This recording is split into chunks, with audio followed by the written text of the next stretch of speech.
जी नमस्कार। तारा कहला से केहू ट्रेंडिंग में ना चल जाई या तारा लोग के कहला से केहू पेल्डिंग में ना चल जाई। ठीक बा। बहुत लोग बा कि परसों एगो गाना रिलीज भुए हमार धुरंधर भैया के आ पावर स्टार पवन सिंह के। ठीक बा। तो पावर स्टार पवन सिंह के दोनों जना के टक्कर भुए। तो टक्कर तो 6 महीना से होता। 6 महीना 6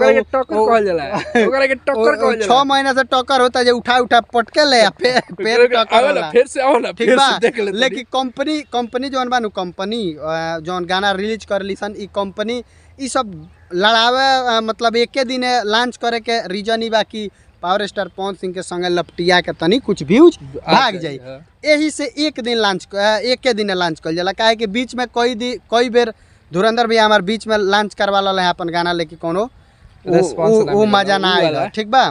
तो उ मजा ना आइला। यही से पावर स्टार पवन सिंह के संगे खास कर धुरंधर भैया के गाना रिलीज होला। आ ओकरा बाद रिलीज भइला के बाद पावर स्टार पवन सिंह के गाना 1 मिलियन क्रॉस करत रहुए आ इनकर अभी 3 लाख पर हुए। तबे 10 नंबर की 12 नंबर पर ट्रेंड करत। ठीक बा। तो उ ट्रेंड गाना करता उ व्यूज के आ रेशियो के मामला से ट्रेंड नहीं करत भाई। उ एक गो चैनल होला। जैसे कि सारे गामा से अगर केहू के गाना आई नू कौन लोकलो कलाकार के अगर गाना सारे गामा से होता तो उ ट्रेंडिंग में चल जाए। व्यूज और लाइक आ जाए। ठीक बा। ट्रेंडिंग में चल जाए।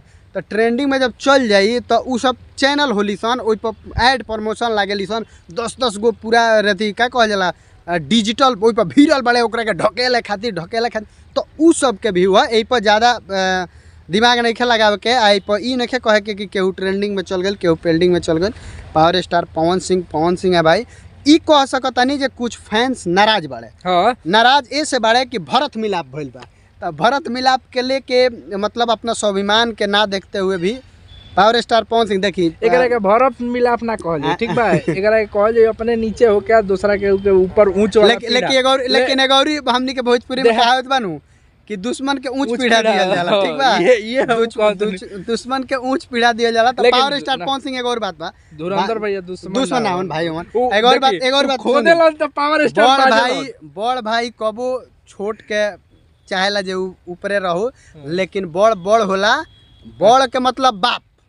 लोग का कहला हमनी के गांव देहात में कि बाप मर जाओ नू तो बड़ भाई के छोट भाई बाप समझ के ओकरा आज्ञा के पालन करे के चाहिए ओकरा। लेकिन ई धुरंधर भैया बीच में कबो चमचा में चल के बहकावला में बहक जाले ओइ पर विशेष ध्यान नहीं देवे के। लेकिन धुरंधर भैया अब सुधर गइल बड़े आ अब सुधर जाइए। बाकी वो कोई वो मामला में कुली फंसल बड़े तो उ सब क्लियर हो के आके फिर कहीं गाना लॉन्च करिए। सुना तनी कि बवाल होखे वाला बात दोनों छोड़ी बवाल। हाँ बवाल के संगे होई दोनों जना के। एगो आदि शक्ति कंपनी से गाना आवे वाला बा पावर स्टार पवन सिंह के, इंतजार करी लो। बाकी सब लोग वीडियो के ज़्यादा से ज़्यादा शेयर करी, लाइक करी, कमेंट करी। आ केहू ना ट्रेंडिंग में बा ना केहू पेल्डिंग में बा। जे जहाँ बा वो जी कायम बा। बाकी रहुआ सब गाना सुनी आ मैं सावन के एंजॉय ली। 2 महीना के सावन बा एकदम हर हर बम्बे हर हर गंगे।